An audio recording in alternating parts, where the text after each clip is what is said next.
Good evening, everybody. Thank you for joining us, all you biscuits lovers out there in the South and all across the country we know who are watching us. So thank you guys for joining us. We got another great show ahead of us on Biscuits and SEC Live here. This is our 27th show. So thank you guys all for joining us and tuning in along the way. Tonight, we are presented by the Steer Agency. We had a lot of football news today, so we can get back to our football ad read instead of our basketball one. Football is all about strategy, just like winning in business, whether you're dialing up the perfect play on Saturdays or looking to dominate in public affairs, PR, or digital marketing. You need a team that delivers results. That's where the Steer Agency comes in. Craft winning strategies that get you seen, heard, and ahead of the competition. Don't just play the game, control it. Visit thesteeragency.com today and take your brand to the next level. All right. Thank you guys to the Steer Agency, and appreciate them sponsoring the show tonight. Hammer, how are we doing tonight? What are you looking forward to talking to? Not a whole lot been going on. Man, I'm really looking forward to this show. We were talking pre-show briefly about how it's been a pretty quiet off-season so far. Not that that's unexpected in February, March, and April, but nothing crazy has gone down. Nobody's gotten in trouble, really. Thankfully, correct me if I'm wrong, fan base XYZ, but I haven't seen any big injury news. So it seems like the spring went relatively smoothly across the SEC until this Nico bomb dropped. So excited to get into that, of course. Yeah, without a doubt. We got a lot to talk about on that front. And then before we get into it, though, we just do want to, send our condolences to the family of Kyron Lacey and also the entire LSU family. That was also a bomb that dropped this week that we were really saddened to hear. And, know he was facing a lot of legal trouble and legal issues. And also to the man who was killed in the accident as well. We'd like to send our condolences to him as well. Just the whole situation, sad all around. And our condolences to the LSU family as well. So just a tough situation and really sad that, another future cut short. So. Yeah, absolutely. All right. Before we get into it, guys, be sure to sign up for the Biscuits and SEC newsletter. As always, the Morning Biscuits newsletter. You can catch us during the off season on Wednesday mornings, sometimes the afternoon if we get a little bit. We got day jobs too, but usually in the morning. And then on Monday and Friday during the season. That's written by myself and Hammer. We compile it every week. It's all the news and notes of everything going on around the SEC. Right now we got a lot going on. Obviously, we had the Nico news. We talked about SEC baseball, SEC softball. We get into all of it in the newsletter. And then during the season, it's all systems go on football. So we hope you guys will check that out and sign up, biscuitsandsec.com/newsletter. And also check us out on social media at Biscuits and SEC across all platforms. We have some fun memes and clips and all sorts of stuff. So be sure to check us out there as well. All right, let's get right into it. This, I think we're going to take up most of the show with this one because there's a lot to talk about from every different angle that you can think of. But Nico Iamaleava, he is gone. I am leaving. Out of Knoxville. So this news broke that there was something brewing right before SEC After Dark last week on Thursday. So we talked a little bit about it on SEC After Dark, but there was just rumblings and rumors at that point, which I guess it was the Pete Nakos from On3 tweet had dropped that there was money issues. They were negotiating. They were in active negotiations. And so we talked a little bit about it there. But everyone on the show at that point seemed to think that it was all going to get sorted out. It was no problem. And then by Friday afternoon, so literally less than 24 hours later, Josh Heupel makes the call and says, we're done. Nico's no longer with the team. And it was totally confirmed when he was not. After he missed practice on Friday morning, Heupel, the Tennessee folks confirm it. And then on Saturday, you don't see him at the spring game.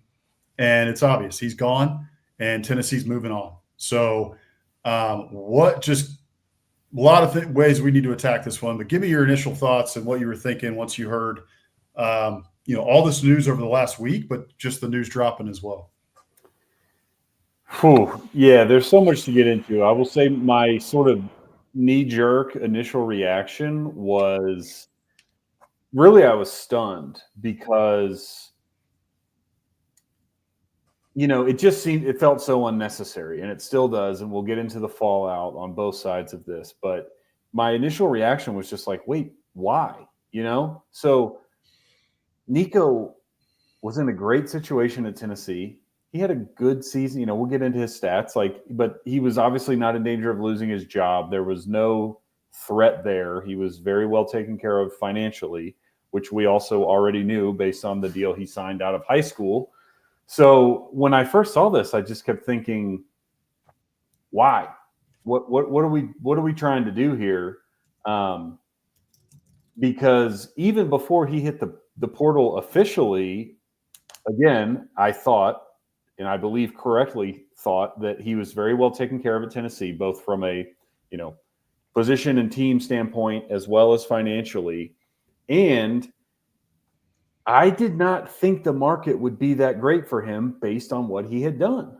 Now, that said, all it takes is one team, right? People throw that out there all the time that, well, your market value is what someone's willing to pay for you, and it only takes one team to pay up. So I guess from that standpoint, they obviously thought that there was suitors out there, and perhaps his camp was even told that there were suitors out there, but obviously they were misled. And I just felt like from the start that they were overplaying their hand because he's got a great situation. Heupel's a great coach for quarterbacks. He got Hendon Hooker drafted. He got Joe Milton drafted. He's beloved by Vol fans, like one of the biggest, most passionate fan bases in all of college football. Loves that dude. And you're out there poking around, hoping to get, a couple more mil when you're already making several mil. Just feels stupid, short-sighted, and I think that, that came home to roost when he officially left, and there wasn't quite the market that he was hoping for. Yeah, I think it was just a total miscalculation on almost all fronts. And if you were going to do this, you should have entered the first portal, right after the season, because then, hey, it's kind of a free for all. There's a lot of teams looking. There's going to be a lot of players entering, a lot of players coming out. Yeah, teams that are looking, teams that are desperate, right, who need a quarterback. There was Oklahoma out there, right? There was big schools that needed a quarterback. Now, after that portal window, a lot of those spots are locked in. So you're already at a disadvantage there. Correct. And then, and by the way, you're still one of the highest paid quarterbacks in the SEC, if in the country, really, at Tennessee at $2 million. You're still, I think, top five. I would guess top five. We don't know all the exact specific numbers, but you're in the top five, I would think. I would as well. So, and then not to mention that you're coming off a mediocre year. So there's an argument to be made that you are overpaid at this point. If you were in the NFL, there's teams that would be working on renegotiating your deal so that you would be paid less money so that they could put more around you to maybe help you out. And also because you just didn't perform up to that level. And then not to mention all like the drama and the kind of hysterics that are coming out from behind. His dad is tweeting at Pete Nakos, BITCH Nakos. Well, it turns out Pete Nakos was exactly right. Yeah. And you come out looking like a total fool. And then you go into the portal and all the stuff around the Iamaleava family talking about how this isn't about money. And then they try to shake down Tulane to the point where Tulane is like, nope, we're out of this too. UNC pulls out of it. Multiple schools pull out of it to the point where there's literally only one left. And that's UCLA, who now we just learned right before we got on the show, about an hour before the show, UCLA looks like Nico into the portal with a do not contact tag. UCLA looks like the school, and it looks like he's going to take half pay, $1 million from UCLA versus what he could have had at Tennessee. And I'll say one more thing, and then I'll let you get into it because I want you to talk a little bit about the offenses, right, of Tennessee versus UCLA, because that's a whole nother piece of this. But this is just from 5 p.m. today. So VOLS Scoop, John Bryce of VOLS Scoop, put this out, and it says sources on Rocky Top Wednesday with direct knowledge told Football Scoop that Iamaleava's missed practice last Friday was merely the latest, the final instance that Iamaleava no-showed the VOLS, and that it was the last instance in which it would be tolerated.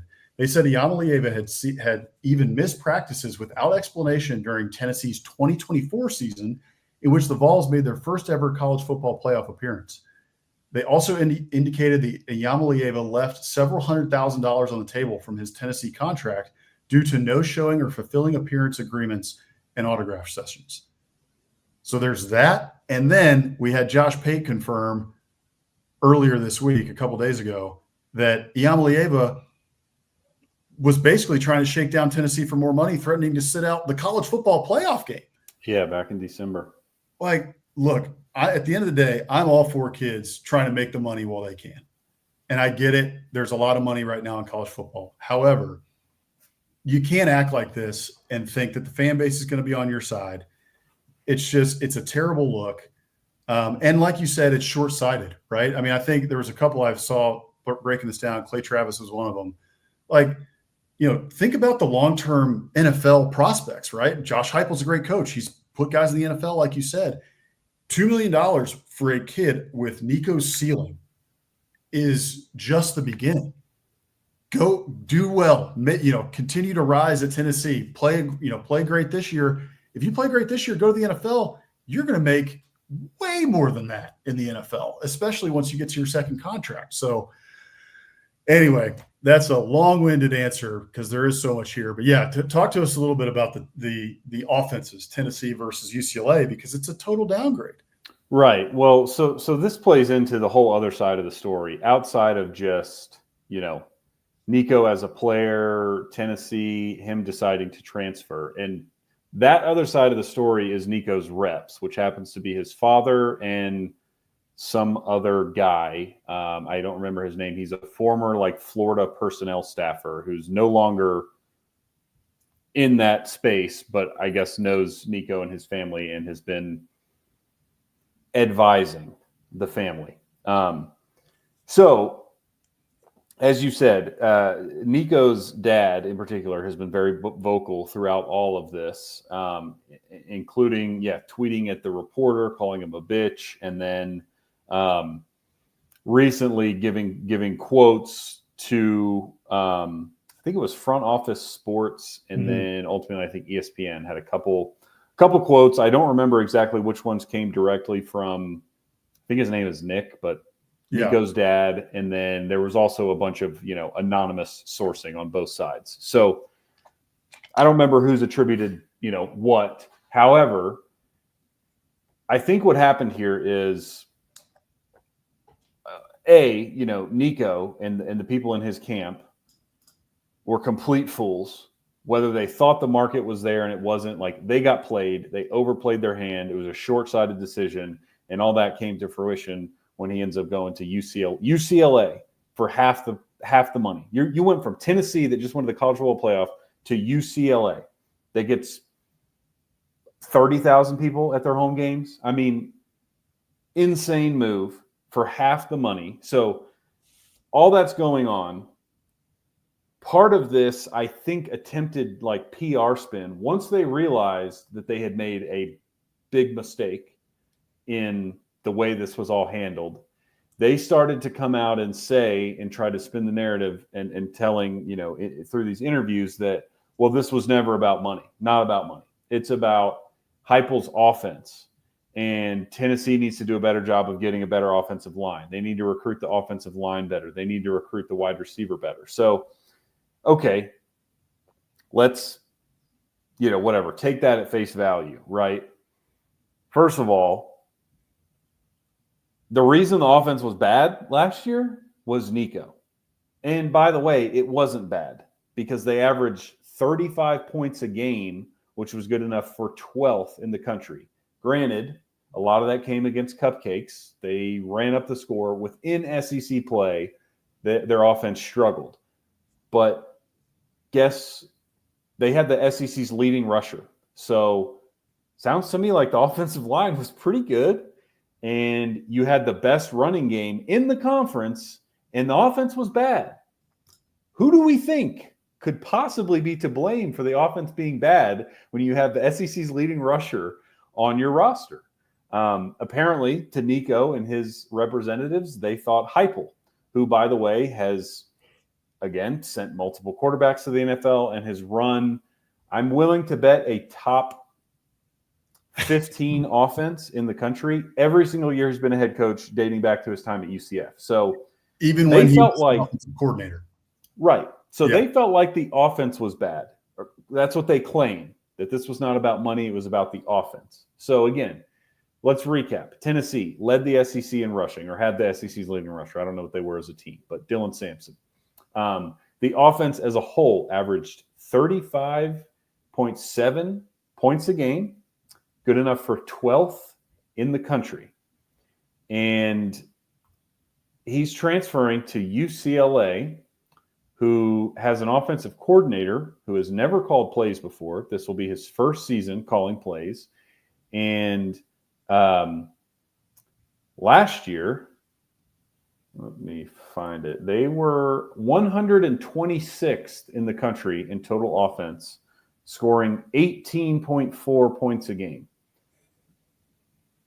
So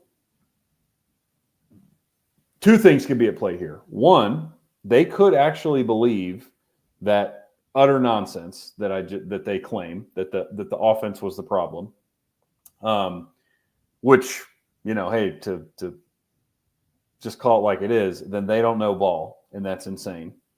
Or they were using that as a smokescreen to try and spin it, even though they were really after more money. And the third thing I think is at play here is, even if the offense in their heart of hearts is what they believed was the problem and why they wanted to leave Tennessee, they overplayed their hand and the market wasn't there. And he had to settle for a team like UCLA, which feels like truly the only team that was out there other than some group of five team. Because I have not seen any reports anywhere from any other Power Five team saying that that they are interested or that they were inquiring. And as a matter of fact, on the in the ESPN article that they put out today, I think it was Heather Dinich and somebody else, but they put an article out where they got quotes from two sitting Power Four conference general managers, anonymous, so who knows what team they oversee. But their quotes were, I think he has zero market, from one, and the other said, we have absolutely zero interest. So I don't know. I don't know whether to feel bad for Nico or what, but ultimately he's going to end up, even if he does well at UCLA and goes on to the pros, he will be a cautionary tale of not overplaying your hand, not hiring your dad and some other idiot to be your agent. Get a real agent that knows what they are doing. And because, again, let's say, right, oh, great, he has a good year at UCLA, he goes pro, he gets drafted. Cool. You still lost out on $1 million, and you still went to play at UCLA at best to go 6-6, and you left the playoff team. So even if the outcome is the same, you screwed over yourself out of $1 million and a great college experience. Without a doubt. And your supporting cast, that's 6-6, right? Your supporting cast isn't going to be even close. And I know Tennessee lost a lot of their receivers and everything. They lost Dylan Sampson. Doesn't matter. It's Tennessee. They reloaded. They're not going to be as deep at wide receiver as they were last year. But are they deeper than UCLA? Yeah, they are. So with that supporting cast, you're going to have an incredible season, even though the team goes 6-6, where people are talking about you in the top 10 of quarterbacks in the country, maybe better. And really, to make the money back that you potentially lost with this whole thing, you're going to have almost a Heisman caliber season. You may even have to stay in college another year if you want to make back the money, and go into your junior year and play really freaking well in order to, be up there at the top near the upper echelon of the NFL draft where, you had a real shot to be, especially with a guy like Josh Heupel and with all the resources and all the talent that Tennessee has. So it is a total mess. Rick and Bonnie, thanks for joining us tonight. Makes a good point. Also, cost of living in LA versus Knoxville also cost yourself more money there. Like, the whole thing is it's just an unfortunate mess. It is. And to take this a step further, right? Again, I don't think they actually believed that the offense was the problem. I think that's a total lie that they're trying to throw out there. And I also think that once the dust had settled and he was in the portal, UCLA was legitimately his only option. But I'm looking at this now. So this is a tweet from SEC Mike. He has on his podcast, that SEC podcast, he's got Athlon Steve on. I think they do a weekly show, or he joins him every week. But so according to Athlon Steve, UCLA's top 2 rushers from last season are gone, and 4 out of their top 5 wide receivers in terms of targets are gone. I mean, they have nothing. They have nothing. And again, fans don't want to hear this a lot of times, I feel like. But we brought it up a lot with like Kalen DeBoer last year or whatever. But dude, learning a new system post-spring is so hard, especially when I know classes and all that are kind of a joke, but you still got to go at least a little bit. Like your time is being taken up by being a 19, 20-year-old dumb kid and playing video games and partying. And you have to go to class, at least to some degree. All while you're trying to learn a system that he's not even going to be able to practice on the field in until fall camp. I mean, it's insane. Meanwhile, he was going into his 3rd season in Heupel's offense. I mean, what are we doing here? It is wild. And to the point on what teams were even interested, right? We know that Tulane was. We heard from John Summerall. He talked about it and said they pulled out, essentially, that there was he has talked about his belief about coaches and about players, and he values buy-in to the program and no frills, right? So I think Tulane, it was reported, On3 reported, they made a very big offer, and there started to be back and forth, and they said, we're out. So Tulane was out. UNC was out. I think there was one other one that I'm forgetting. So this is what I wrote in the newsletter this morning. I don't know if any of these teams ever reached out or had any real interest, but maybe just because of uncertain quarterback situations there. USC, Notre Dame, North Carolina, as you mentioned. So USC, Notre Dame, and UCF had been rumored, but every single one of those programs came out and said, we don't have any interest. Right. A lot of them said that we're out. Yeah, just like, no, like either that's not true or we're just not, Which I think tells you just like everything that surrounds this family. Because Dan Lanning apparently came out, right, and called Heupel behind the scenes and said, hey, they're shopping. So yeah. I just want you to be aware of that. So I know Dan Lanning's a G. He is. Yeah, good for Dan Lanning. Like, it could be self-serving in a way from Dan Lanning, but I have a feeling that Heupel and Lanning know each other probably from SEC circles, right, and coaching circles. And if Heupel, and obviously him and Heupel have a relationship where he trusts what Lanning says. And then he no-shows Friday practice and he's like, you're done. Yep.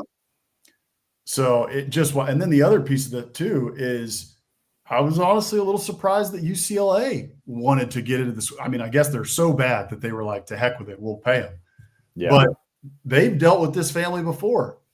Folks don't know or don't remember if you're not super deep into it like us, well, his brother was committed to UCLA and then pulled the rug on signing day and signed with Arkansas. Yep. So, that those flips happen. We understand that. But at the same time, like, it doesn't leave a good taste in your mouth if you're the program that gets the flip, gets flipped on. So, yeah, I think that's the case, right? UCLA is so bad that they were the last man standing in the Power Four that was willing to give him a shot. So it's wild. The other piece we can get into here about it is statistics, right? Because thinking about, okay, how much money did he want? Sounded like he was trying to up it to about $4 million a year, which it was reported. There's, varying reports on Carson Beck as to how much he got, but the thought is from Miami, he got around $4 million a year. Darian Mensah, one of the other top quarterbacks in the country who left Tulane to go to Duke, he reportedly got $2 million a year over 2 years. So $4 million total. And, I'm sure there's a couple others that I'm forgetting, but Cam Ward got a good amount of money to come to Miami last year. Sure. Cam Ward, probably should have won the Heisman. Like, we're not even, Nico and him at this point aren't even in the same breath in terms of the output on the field. Carson Beck. So let's dive into it here. This is Nico's stats from last year. And this is Nico. He needs a new start in California, as you can see by the license plate. And if you don't get the joke, you should go watch Arrested Development and Tobias Funke, because a new start is what Tobias Funke also needed. But Nico needs a new start. So he's heading from Tennessee to UCLA, and these were his stats last year. So he had a 63.8% completion percentage, 2,600 yards, 7.8 average, which it's okay. It's not great, but it's okay. 19 touchdowns, 5 interceptions, 86 was his long, and then 145.3 QB rating. So stats. I didn't have enough time to go through and really dig into, where that all ranks, but generally it's in the middle of the pack in the SEC. Now, to look at it here, this is Carson Beck, and this was his stats from 2024. So 64.7 completion percentage. He threw for nearly 1,000 yards more than Nico did. In yellow there, 7.8 average, and the rating 45.3. Those yellow stats are the exact same as Nico's from last year, which is why I highlighted them. And then he had almost 10 more TDs than Nico. He had 28, and then 12 INTs. So we all know that Beck had the interception problem last year. Now, one more thing on Beck, his 2023 stats, he had a 72.4% completion percentage, threw for nearly 4,000 yards, 3,941 yards, had an average of 9.5, threw for 24 TDs, had just 6 interceptions, and his QB rating was 20 points higher at 167.9. So there's a lot of precedent, right? Beck, we know, had a down year last year, but he still had a pretty good year. Beck's down year was still as good, actually better in a lot of categories, at the same or better in many categories than Nico's was in 2024. And then, but his 2023 was way, way better. So there's precedent. There's a lot more sample size for Carson Beck, which understandably would make him have, more, garner more money on the open market, especially when he goes in the portal after the season when there's a ton of turnover. So the leverage just wasn't there for Nico. I'm switching positions because we're about to go Angel in the outfield again here. Oh yeah. Well, I'll take it over here. I wanted to say too that when it comes to Carson Beck and look, when you're looking at comps, so to speak, around the country, right? And if you are Nico and his dad and his dad's friend that are representing him, if you're looking around the country and you think legitimately that, hey, there are guys that have done less than me or have proven less than me that are getting more money, that's fine to have that conversation. But first of all, you need to have actual receipts that show what the guy is actually getting at his school, like Carson Beck to Miami, because we don't know. We know it was rumored, but maybe they know. I don't know. It's not public knowledge. Maybe Nico's guys know. But the other thing you need to be prepared for is if a school, especially a school that's paying you $2 million, like pushes back and balks on it. Like, again, this is where you have to have good representation, because a good agent would look around and say, hey, dude, like, we tried. You're not getting anything better than this. Like, shut up and make your $2 million and, either go pro after this year, or if you have a good year next year, we'll hit the open market and you'll get a payday. But right now, like, if Tennessee's not willing to pay more, nobody else is going to pay more than them. I also think too, man, especially with this stuff, because, the coaches are so involved. And we talked about this last year ad nauseum, where look at Nico's stats. For zoom out 50,000 foot view, it was his first season starting in college football. He was a redshirt freshman. Like that, with that context, it was a good season. There were certainly things that, he needs to improve on or that we're missing. And ultimately, that's why Tennessee went 10-2 and got blown out and wasn't a better team, because he has some things to work on. But he's got time. He's still young. And that's why I think nobody's willing to pay him that stuff. I mean, these coaches watch film, right? And you and I talked all last year about it. Like, as people that are not film junkies, we're just kept saying something is off. Something is off with Nico in this offense. They aren't connecting downfield. He's not throwing the ball. He's not reading the defense right. Whatever the issue is, maybe it's offensive line, like his family's claiming. But like, there was something off in the offense, and coaches see that.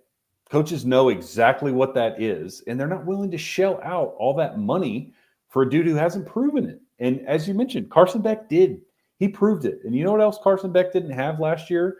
The SEC's leading running back behind him. Like, say all you want about Carson Beck, but he had one fantastic year and a shaky year last year, but he has put exponentially more good tape out in his college career than Nico has. Nico has potential, but what he has actually produced and what other coaches can evaluate him on is fine.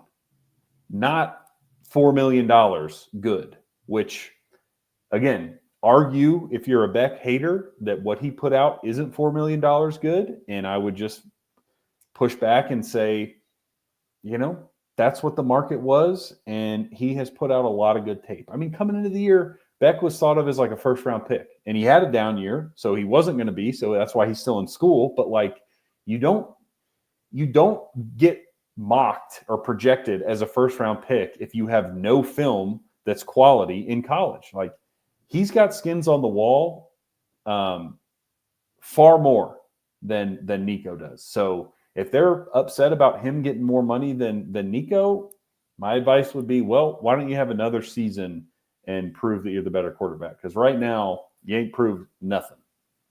No, that's right. And we can dive a little deeper into that here. This is two tweets from some, big time college football writers on the national scene. Connor O'Gara with Saturday Down South, and then Chris Fallica, who was with College Game Day forever. That's Bear from College Game Day, who's now with Fox Sports on the Big Noon Kickoff. But here's O'Gara. So stats not working in Nico Iamaleava's favor. 14.9% of his pass attempts were 20 yards, which was 12th in the SEC. He wasn't throwing it downfield very often, which shows up in his 7.8% average. 38% adjusted completion percentage on 20-yard throws. Again, can't throw it downfield.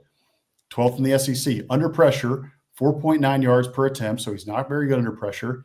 52% adjusted completion percentage, which is 19th in the SEC. Both of those, 19th in the SEC. 0 big-time throws. Not elite. And then Fallica, here it is. He breaks it down, the TDs that he threw. 19. 11 came versus Chattanooga, UTEP, and Vanderbilt, and 4 of the 9 in SEC play came against Vandy. So he only threw a handful of TDs against serious competition when it came to the SEC during SEC play. That includes Alabama, Florida, all the, Georgia, everybody. So, I mean, if you're looking at that stuff, what are you thinking? And that's where an agent comes in, right? Like an agent will have all those things. He'll have all those metrics. And if, Big Nick, his dad and Nico come to the agent and say, hey, we don't think we're getting treated fairly by Tennessee. And we see the market. We saw what Carson Beck got. We saw what Darian Mensah got and all these other guys. We think we're worth $4 million. An agent could sit you down and say, you can fire me or you can take my advice, which means stay at Tennessee. And here's why. And he would have, a couple guys in his agency that could go the deep dive into some of the analytics and the metrics and all the stats and show you and sit you down and say, you are actually overpaid. You are not going to garner on the market, which you think that you're going to garner. And you should sit here at Tennessee for $2 million, which another point on this is, by the way, this school stood up for you from the beginning. They sued the NCAA. People don't forget this, right? There's so much going on with this story.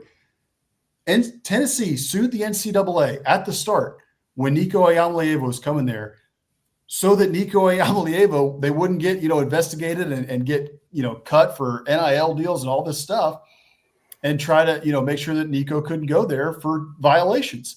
And Tennessee sued the NCAA, which is now why we have a whole nother host of problems, right? We're trying to get that stopped so that we can have some sort of enforcement. But Tennessee stood up for Nico so that he could come to Tennessee in the first place. And fans have stood by him, from the beginning. So I don't agree with all these folks who say Tennessee fans shouldn't really be upset. It's just the new normal in college football. Look, again, I'm all for kids who are wanting to get the money that they're worth. I get it. It's a new era in that sense. However, that doesn't change the age-old adages and the age-old wisdom of being a team player is huge. Buying into a program matters, like ingratiating yourself with a fan base, showing up to practices. You can't no-show practices. That's not how this works. Nobody would have put up with that 5 years ago. You'd have been dismissed from the team immediately. We don't care who you are, right? But in this new era with like NIL and contracts and money and all that stuff involved, it's a little bit different. But the fans have every right, in my opinion, to be angry with Nico and with his dad and with the whole situation because they kind of feel like they got taken for suckers. We have supported you from day one. We've bought your jerseys. We've paid money for the tickets, which fund your salary, by the way. And we've watched this whole thing unfold, and you've treated us like we didn't do any of that. And you treated us like garbage. Like, of course we're mad. I don't understand the pushback against Tennessee fans. I'm not always on the side of Tennessee fans, but on this one, I'm for sure on the side of Tennessee fans. I think they have a total right to be angry. He put their program in a horrible position on all fronts. And now, Tennessee's not a winner in this either. We haven't even talked about that side of it, right? I mean, now you're going into fall. You've got Jake Merklinger, right, who people are generally excited about. I think he's kind of seen as the future, right? But now you only have 2 scholarship quarterbacks, right, on the roster. And so you have to. You don't have a choice. You have to go out and get somebody else in the portal just for quarterback depth, if nothing else. But obviously, I think they want somebody to compete with Merklinger going into the fall. So, now Tennessee's looking at – they took a big blow too in this. I think Tennessee fans, if I had to guess, will give Heupel a pass to some degree, right? We can't go 6-6. But if we're talking about 9-3 and we lose a couple games, or 8-4 and we lose a couple games, and it was the QB's fault, well, I think, folks, we'll see. Tennessee may still be great, and Josh Heupel's a good coach, so it may not matter at the end of the day. But if it does go a little south, I feel like folks will be willing to give him a bit of a mulligan here because of everything that happened with Nico. Yeah, that will be interesting. I think you're probably right. I think if the season goes south and the quarterbacks struggle, they will blame Nico rather than Heupel, which is totally justified. I'm with you. I think in this scenario, the way it has played out and the way it has been handled, absolutely, Tennessee has every right to be upset about this. This very much reminds me of, and honestly, we'll see what happens. We don't need to get into the regulations or rules that are hopefully coming down, but this reminds me very much of what goes on in the NBA, where you have guys signing uber massive hundreds and hundreds of millions of dollars in deals. And then 1 or 2 years into it, they just say, nah, I need to be traded. And they demand a trade and they sit out. And I hate that. It's a big reason I don't watch the NBA anymore, because it's a total joke. Guys just contracts mean nothing. They just float around, do their thing, play with their buddies. And that's what this reminds me of, because he was very well taken care of.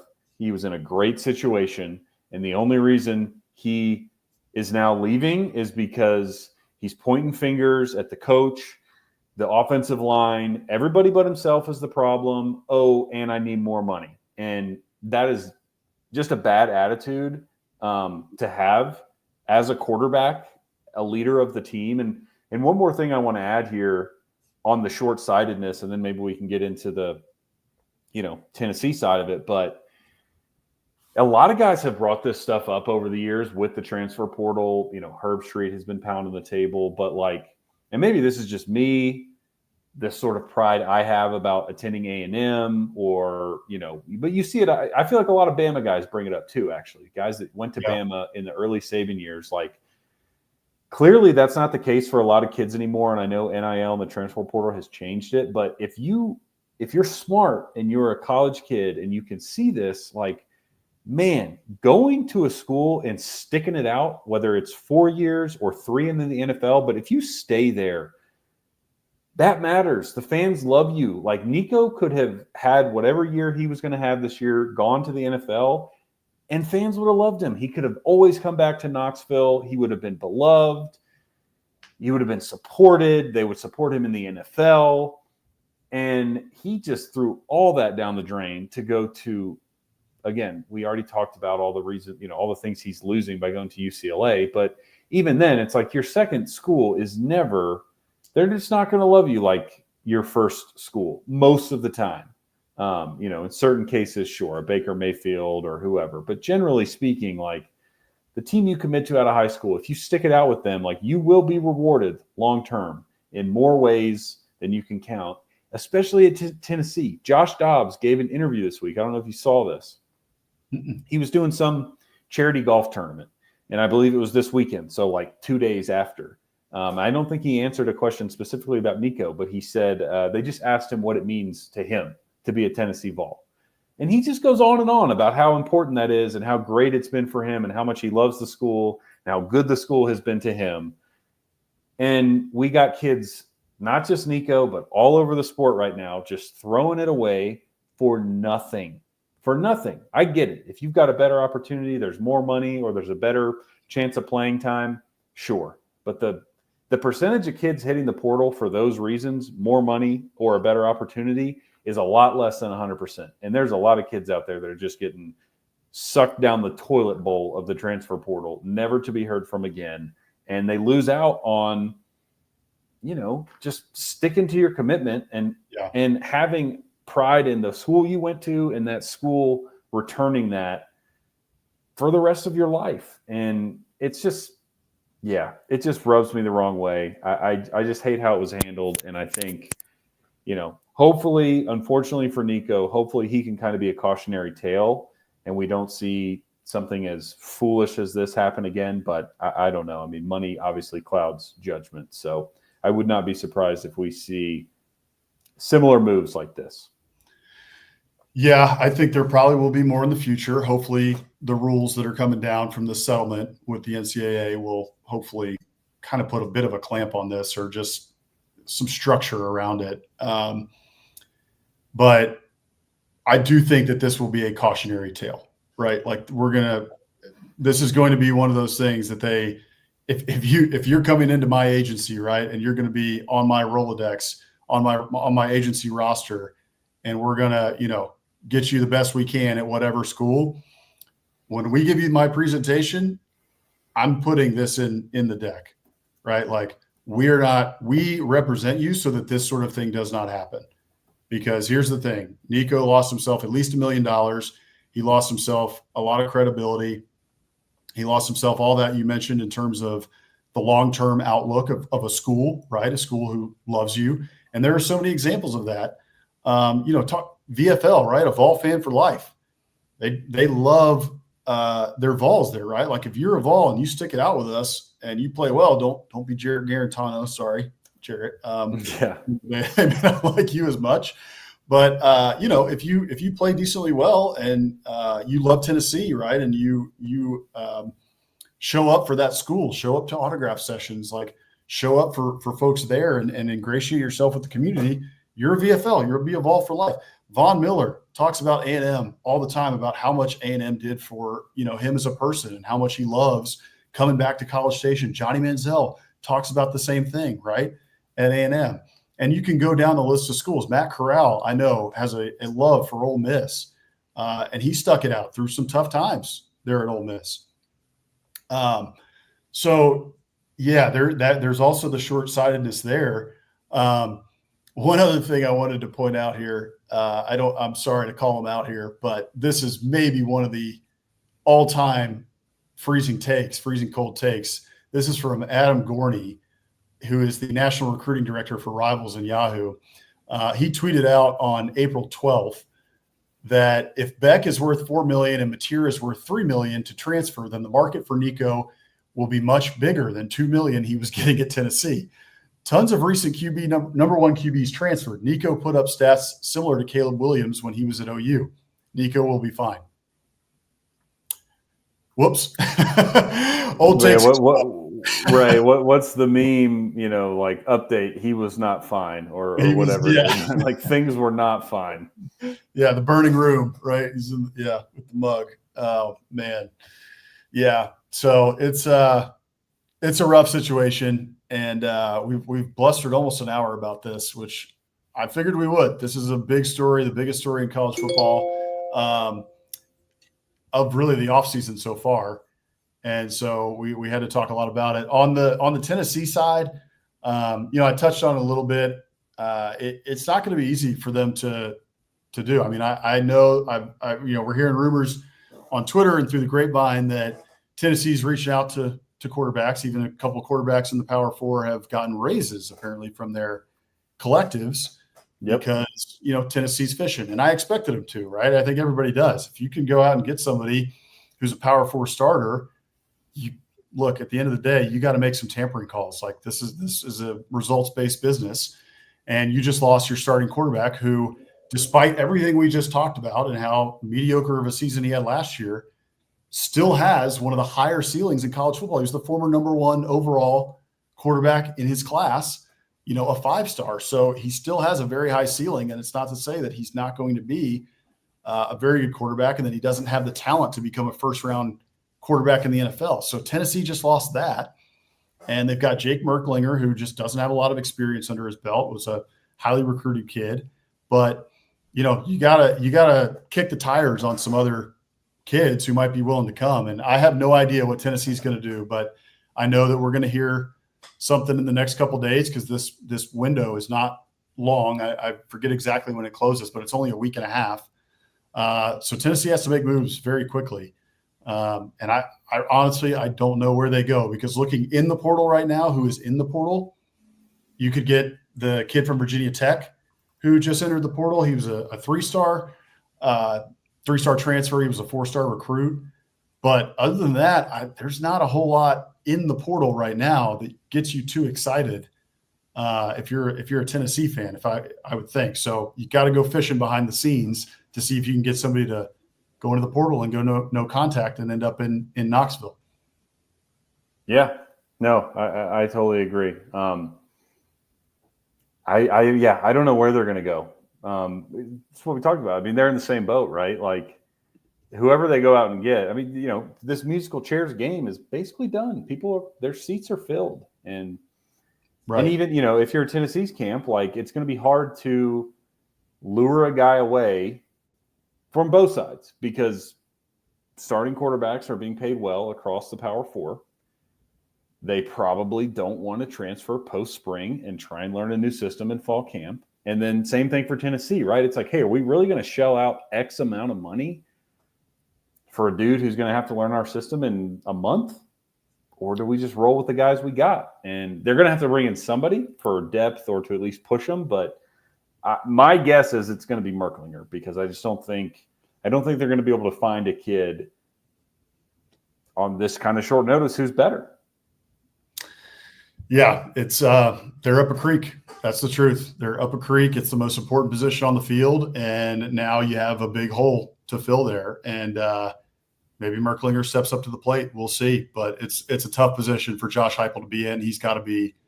I can't imagine what that guy's really feeling right now. He did a pretty good job in front of the media during the spring game, but we'll see. It's going to be interesting. All right, let's for the last 10 minutes here, let's move on a little bit to the portal. But before we do, one final ad read here from the Steer Agency. Football is all about strategy, just like winning in business, whether you're dialing up the perfect play on Saturdays or looking to dominate in public affairs, PR, or digital marketing. You need a team that delivers results. That's where the Steer Agency comes in. They craft winning strategies that get you seen, heard, and ahead of the competition. Don't just play the game, control it. Visit thesteeragency.com today and take your brand to the next level. All right. Thank you to those guys for sponsoring the show tonight. All right. Let's talk a little bit with our last 10 minutes here about the spring portal window. It's opened, obviously, as we talked about with Nico. Was there anything that jumped out to you here when you first saw like all the SEC entrants and kind of anything that stood out to you? Yeah, I mean, I would say, of course, so far there's been a lot of movement, not really any household names, which doesn't shock me, but there's still been a lot of entries. I guess the two things that struck me when I was writing the newsletter this morning is Mizzou and Kentucky have had a lot of guys enter. Kentucky in particular concerns me because it was, I think at least 3 of them were offensive linemen. I think it was 4. So yeah. And look, I'm not. I can't read off Kentucky's depth chart. I assume if these guys are leaving, they aren't starting. However, man, the attrition in the SEC. If you don't have 8, 9 guys that not that you want to start, but you can at least throw out there for a half or for a couple games when your starters go down, you are in trouble. And it would appear that Kentucky is in trouble on the offensive line because they lost quite a bit of guys this week. I don't really know why or what's going on up there, but that is not a good sign. And it's going to be tough to backfill. We talk about it a lot, but finding offensive linemen in the portal is not easy. So I don't know where they're going to come from, but Kentucky needs to get on it because you can't lose that many guys this late in the game and get through an SEC season. You're going to have to backfill and hope that they're decent players. Without a doubt. It's not like cornerback or wide receiver, right? Like yeah. Cornerbacks, wide receivers, kind of a dime a dozen. There's just a lot of them out there, a lot who play the position. There's not a whole lot of people who are 6'3", really more like 6'4" to 6'9", who are in the weight range of 300 pounds, who can move the way that you need to move with light feet in the SEC to play offensive line. So yeah, it is extremely difficult to backfill. I mean, as A&M fans, right? Like, seeing Cam Dewberry go into the portal this year really hurt me because I was like, hey, we have a good offensive line, a good starting line, but over the last 3 years, it's been a complete rotating cast of characters because everyone gets hurt. Yeah. And that's what happens. So you have to have depth. So we knew that Cam Dewberry wasn't going to start, but obviously he's pretty dadgum good. And he went to Alabama, right? So like it hurts losing somebody of Cam Dewberry's caliber who can come in on rotations or also fill in when somebody gets hurt. There's a great potential, right, that Cam Dewberry, if he had stayed at A&M, could have started 6-8 games next year due to injury or even if he overtakes somebody, right? He pretty much had the last 2 seasons. He did. He started multiple games every year, although he was never top of the depth chart. He started multiple games. Exactly. So, Yeah, Kentucky definitely has a problem along the offensive line. Again, we'd have to look into it a little deeper to check and see if all those guys were starters. I assume that most of them were not, but still, depth along the offensive line is huge. So Mizzou, you mentioned them as well. That also stuck out to me. They lost. I'm getting back here just to make sure, but yeah, it was 4. So they lost 4 on defense, a defense that struggled last year a lot. Gave up 34 to Alabama, gave up 41 to A&M. They can't really, afford to be losing a whole lot along the defensive side of the ball. They need experience there. They could, I think they were going to be better this year, but they lost Eddie Kelly, who was an edge, and I think almost all these guys were 3-stars. So they lost Eddie Kelly at the edge. They lost the defensive lineman Joe Moore, and they lost edge Ja'Kai Lang. But the one that did interest me was they lost a 4-star. They lost Mekhi Gabayor. I can't say his name very well. Gbayor, Gabayor. Yeah, it's a tough one. Who went into the portal with a no contact and went to North Carolina. So Bill Belichick doing a little bit of gamesmanship and tampering there. Might be Bill Belichick's girlfriend. We don't we don't know who's in charge out there, whether it's Bill or his 20-year-old girlfriend. We could spend a whole show on that. I think that is going to be a disaster in Chapel Hill with what is going on there. I don't know if you saw the story. To just a little aside here, did you see the story about how all of the North Carolina emails are public record because it's a public institution? Yes. And she CC'd on every one of his emails, so all of her emails as well are public record. I guess she's using a private email. It's like, oh my gosh. And she's very concerned for some reason with Bill's son, Steve, and his reputation. This is not nepotism. He should not be in photos with Bill. Don't call him Bill's son. Yeah. He's here on his own merit. And I'm like, oh, geez. You're younger than him, by the way. Steve's like by more than 10 years. Yeah, I'll say Steve's like 15 years older than you. Yeah. And oh, boy. Also funny, too, because Belichick's other son is on the staff as a defensive backs coach, but nothing is mentioned about his other son. Nobody cares about him, apparently. Oh, my gosh. Yeah. Look, I'm not hating on it, whatever. They want to do what they want to do. But there are also the videos of her. She's like the queen of North Carolina walking all across the football field, and she's involved completely in the spring game. I'm not saying it's all on her. I'm not saying anything of that sort. All I'm saying is I'm looking at this situation, the whole totality of what's going on in Chapel Hill. I think it's going to be a disaster. Yeah, something is off. I mean, we've seen Bill Belichick as a football coach and in the public eye for, 30 plus years now. This is like a complete 180 from everything he is, from the way he's conducted himself for his entire life. So, hey, yeah, good for him. He seems happy, but yeah, I'm with you. I don't quite know how that's going to work out, but maybe it will. And speaking of, that was one of the other things that jumped out to me looking at the transfer portal was looking outside the SEC. North Carolina kind of had a mass exodus. Oh, yeah. I mean, I'd have to count it up, but there were, if you go look at the 247 transfer portal and the recent entrants, North Carolina had a lot of kids enter the portal. And so far I've only seen that they got the linebacker we just mentioned from Mizzou, Mekhi Gabayor, who's coming over, who is a solid and talented player. So that was a good get for them, but they're gonna have to backfill a lot as well because they lost a lot of kids. Yeah, that doesn't surprise me too much. Just you go from Mac Brown to Bill Belichick, that's a very different style, very different, environment. So are you sure it is? I don't know if it is anymore. Who knows what? Yeah, Bill right. Maybe Bill lets them do whatever they want to. I don't know. But the other one we saw, I only want to bring this up quickly because we brought up he was our must champ coach of the week a few weeks back, Rich Rod. Well, he banned dancing on TikTok for his players. They had 30 guys enter the portal. So apparently a bunch of guys that were at West Virginia care more about dancing on TikTok than they do about winning football games. We want to get back into doing some TikTok dances, man. Screw this. Right. We don't want to be in Morgantown. Yeah, so he's got an uphill battle there too. Oh man, that's rough. All right, that's about all the time. We hit right an hour. We nailed it tonight. Not going to do a must-GM coach of the week this week.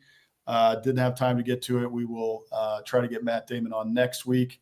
What else? You got one more thing? Only thing I was going to say is we can talk more SEC baseball next weekend or next week's show with the Nico kind of blew it up. But this coming weekend, Georgia, number 5 in the country, goes to Vanderbilt. Vanderbilt's number 19. Alabama goes to Baton Rouge. That's a number 15 versus number 9 LSU matchup. A&M, who's surging, it plays at number 2 Arkansas and Fayetteville, and then number 8 Auburn, who's coming off a sweep of LSU, will play number 1 Texas in Austin. That's a number 8 versus number 1. So massive weekend on the baseball diamond. Yeah, that's going to be a lot of fun. And at 2 Aggies here, hey, we're back from the dead. We're like the meme coming out of the coffin, the Undertaker. We're hitting grand slams. We're not vibes dead are yet. good. Yeah. Not dead yet. In fact, I saw D1 baseball today has A&M in a regional as a 3 seed. So, all right. Season is not over yet by any stretch of the imagination. And for those who keep up with these things, A&M, like you mentioned, has Arkansas this weekend. And then the weekend following is the first series against Texas for Jim Schlossnagle against his former school in Texas A&M, who he ceremoniously stabbed in the back. And that one is in Austin. So the SEC gave the Longhorns a favor so that it wasn't it didn't look like a riot in College Station for the first series, but the second series will be in College Station a little bit later in the season, late in the year. But anyway, those next 2 series are going to be really fascinating in terms of A&M with 2 big ones and ranked on ranked matchups all across the SEC. You can't sleep easy. Got to bring it every weekend. And from here on out, it's going to be a lot of fun. Yeah, it will. But no, I just wanted to bring that up before we closed out. So the big weekend slate ahead. Without a doubt. All right. We could have done a must-GM coach of the week potentially with Shane Beamer because he was going after the media last week, which I absolutely loved. I thought that was hilarious. He's always got something, some sort of rock in his shoe that he's ticked off about. He reads his press clippings. I can't decide if that's a good or a bad thing. It's entertaining for us, but he reads his press clippings and he will call reporters out by name in a press conference if he feels slighted. He will. I kind of love it. I kind of love the back and forth. But Shane Beamer, I think, has been must-GM coach of the week. He is up there, I think, in the rankings of coaches who have won must-GM coach of the week. He's definitely a 2-time winner.